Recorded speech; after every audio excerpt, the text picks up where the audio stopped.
Here's a look, Jen and Sean, right now at the satellite picture. You can see a lot of clear skies tonight. That will allow any heat from the daytime to radiate back and escape away. So that's how it gets so chilly overnight. And as this cold air blows over the warm lake waters, we've been talking about this for a couple of days.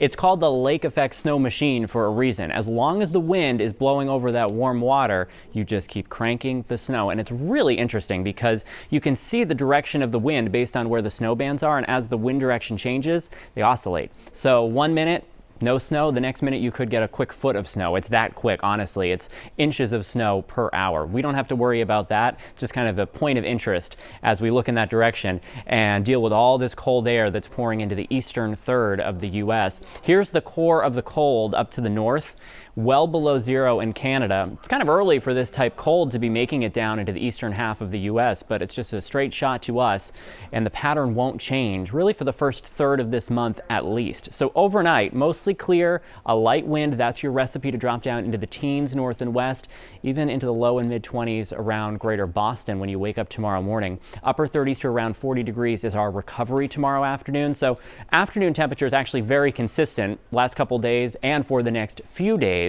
Below average, but 30s in the Worcester Hills, back towards the Merrimack Valley, we're in the upper 30s, more like low 40s in parts of southeastern Massachusetts. We do that all over again on Tuesday. It's like the map doesn't even change that much. You're within a degree or two, about 10 degrees below where we should be for this time of year. But no weather issues getting back to school and work. Wednesday, things start to change a little bit. Here's the morning hours. Timestamp with Futurecast is always at the top of your screen. We're beginning in the 20s with the exception of teens, well north and west of Boston. Sunny start, giving way to clouds over the course of the afternoon, moving from west to east. But notice a lot of the day is dry. Here's 5 o'clock. I don't foresee issues for the evening commute. It's after dinner time when the first batch of snow showers will begin to arrive. And at the same time, temperatures will start to climb a little bit. The wind turns out of the south, so it bumps our temperature just enough, still below average, but just warm enough where we see likely more rain showers than anything in eastern Massachusetts, Cape Ann to Cape Cod, back to Boston and inside of 128. 495 to the north and west.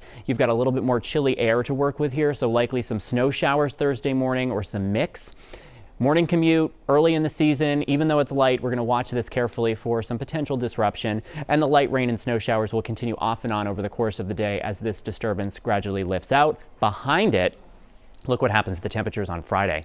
Even colder. High temperatures, even in the city, will struggle to get past 32 degrees. Worcester, you may not get out of the 20s, along with communities in central Massachusetts and the suburbs north and west of town. So, temperature the next couple of days, chilly, yes. Becomes more of a story at the end of the 7-day forecast and sandwiched in between the wintry mix Wednesday night and Thursday morning. Particularly Thursday morning, we'll watch for any impacts as you head to school and work. I'm Storm Team 5 meteorologist Michael Page.